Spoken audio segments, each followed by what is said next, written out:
अस्सलाम वालेकुम दोस्तों, उम्मीद करता हूँ आप सब भाई खैरियत से होंगे। दोस्तों, मैं हूँ आपका दोस्त तारिक हुसैन। आप देख रहे हैं मेरा यूट्यूब चैनल तारिक अंगरा, जिस पर मैं आप लोगों के लिए परिंदों के मतलब और ख़ास तौर पे तीतर के मतलब बहुत ही मुफीद वीडियो अपलोड करता रहता हूँ।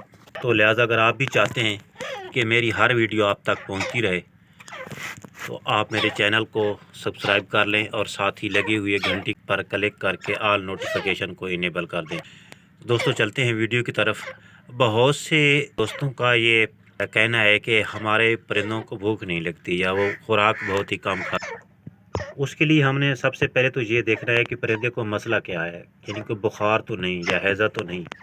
अगर ऐसी सूरत हाल है तो इस पर मैं ऑलरेडी वीडियो की। एक वजह ये भी हो सकती है कि जो खुराक आप अपने परिंदे को दे रहे हैं हो सकता है वो शौक़ से ना खाता हो, तो आप खुराक चेंज कर लें। लेकिन कोई भी खुराक वो शौक़ से नहीं खाता, इस तरह नहीं खाता कि जिस तरह उसको खानी चाहिए, और उसको कोई बग़ैर मसला भी नहीं है, तो इसका सीधा सा मसला है कि उसको हाजमे का मसला है। तो हाजमे के लिए भी मैं बहुत सी टिप्स आप लोगों को पहले भी दे चुका हूँ, और उनमें से एक और टिप्स जो कि बहुत ही आसान है, बहुत ही आसान तरीका है। आप ये चीज़ इस्तेमाल करके भी अपने तीतर का या मुर्ग है या कोई और परिंदा है उसका हाजमा बढ़ा सकते हो। तो मैं आपको दिखाता हूँ कि वो कौन सी चीज़ है जिसको देने से तीतर का हाजमा ना सिर्फ सेट हो जाता है बल्कि उसकी जो भूख है उसमें भी इजाफ़ा हो जाता है और तीतर शौक़ से खुराक खाना शुरू कर देता है। तो उससे पहले दोस्तों आपको ये बताता चलूँ कि ये मैंने प्लाटिंग की हुई है घर में। तो ये मैंने कुछ सब्ज़ा जो है वो उसको लगाया हुआ है। इसमें पालक है और उसके बाद लहसुन है और सब्ज़ धनिया है और मूली है। तो ये मैंने लगा के रखा हुआ है। सीज़न में जब मेरे पास ब्रीड होगी, जब ब्रीड का सीज़न आएगा, चूँकि मेरे पास काफ़ी पेयर्स होते हैं, तो उस जब वो बच्चे निकलेंगे तो उन बच्चों को मैं जहाँ पे छोड़ दूँगा। ये हैं मूली के पत्ते, ये आप देख लें।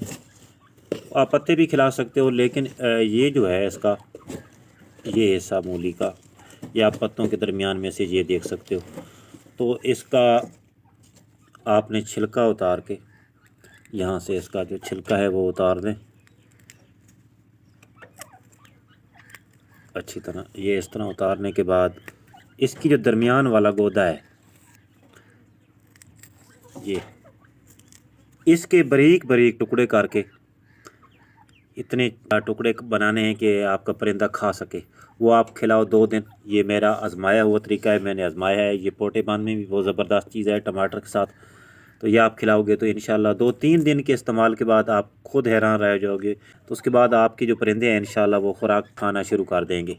तो अगली वीडियो तक अल्लाह हाफ़िज़।